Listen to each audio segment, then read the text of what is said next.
বাংলার এক শান্ত গ্রামে থাকত রুবেল নামের এক কিশোর। রুবেল দেখতে চঞ্চল হলেও তার বড় সমস্যা ভীষণ অলসতা।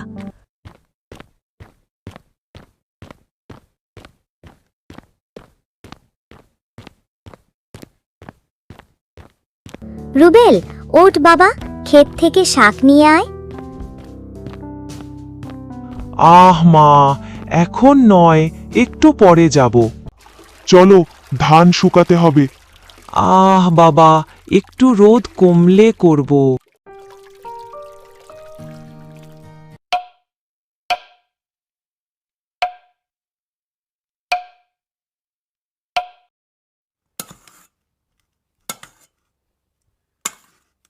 একদিন রুবেল গেল গ্রামের মেলায়। খেলনা, মিষ্টি, নাগরদোলা দেখে হাঁটছিল অলস ভঙ্গিতে।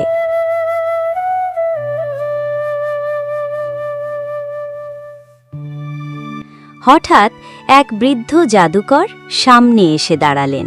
শোনো ছেলে, তোমার জন্য আছে বিশেষ কিছু। হাতে ঝলমলে সোনালি আভা দেওয়া কুমড়া। এটা জাদুর কুমড়া। তুমি যত কাজ এড়াবে, কুমড়া তত বড় হবে। যদি কুমড়া তোমার ঘর ভরে ফেলে, তবে তুমি বন্দী হয়ে যাবে। কুমড়া বড় হলে কেটে খেয়ে ফেলব।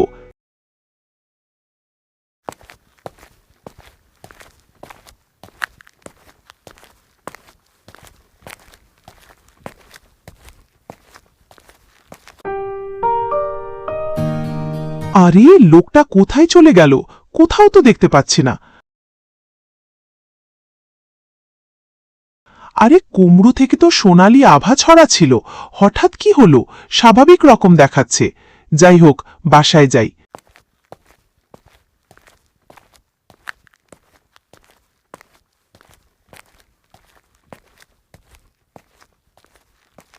রুবেল কুমড়ো নিয়ে বাসায় ঢুকল। রুবেলের মা রুবেলের হাতে কুমড়ো দেখে জিজ্ঞেস করল, কিরে, এটা কোথা থেকে আনলি? তুই কি খেতে গিয়েছিলি? দেখেছ, রুবেলের বাপ রুবেল ক্ষেত থেকে নিজে কুমড়োটা তুলে এনেছে। মা, আমি খেতে যাইনি, এটা এক বৃদ্ধ লোক আমাকে দিয়েছে। ধরো, এটা রান্না করে ফেলো। তোর ঘরে রেখে দে, আজ আর রান্না করব না, কাল রান্না করব। রুবেল তার ঘরে কুমড়াটি রাখল এবং এসে ঘুমিয়ে পড়ল। পরদিন সকালে রুবেলের মা কুমড়াটি কাটতে গেল, কিন্তু কাটতে পারল না।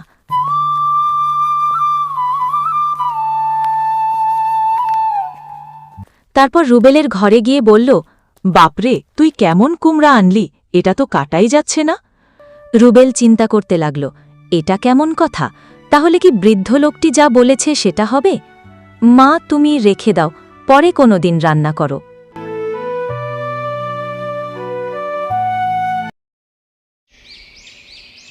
প্রথম দিন।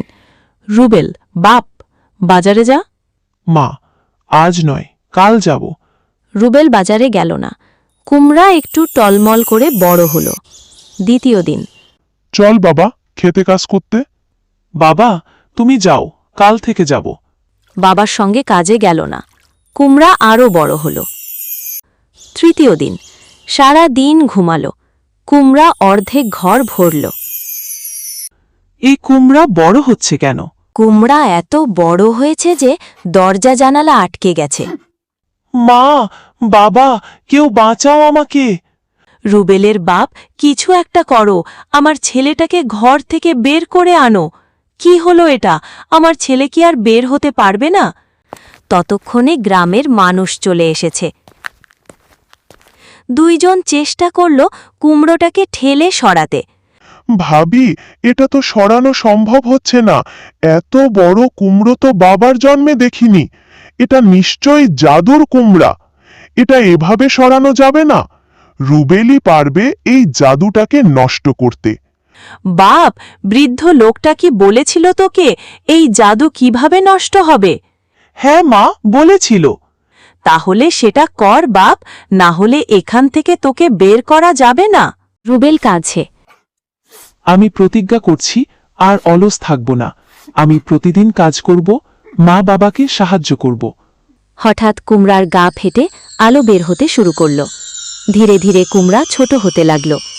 কয়েক মুহূর্তের মধ্যে সেটা শুকিয়ে বীজ হয়ে গেল।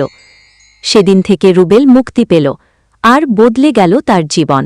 রুবেল এখন পরিশ্রমী, ভোরে উঠে কাজ করছে, মাকে বাজার থেকে জিনিস এনে দিচ্ছে, বাবার সঙ্গে ধান কাটছে।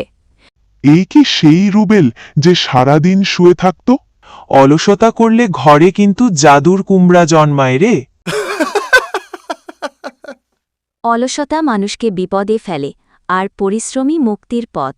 মনে রেখো, আজকের সামান্য অলসতা কাল হতে পারে বিশাল কুমড়ার মতো বোঝা।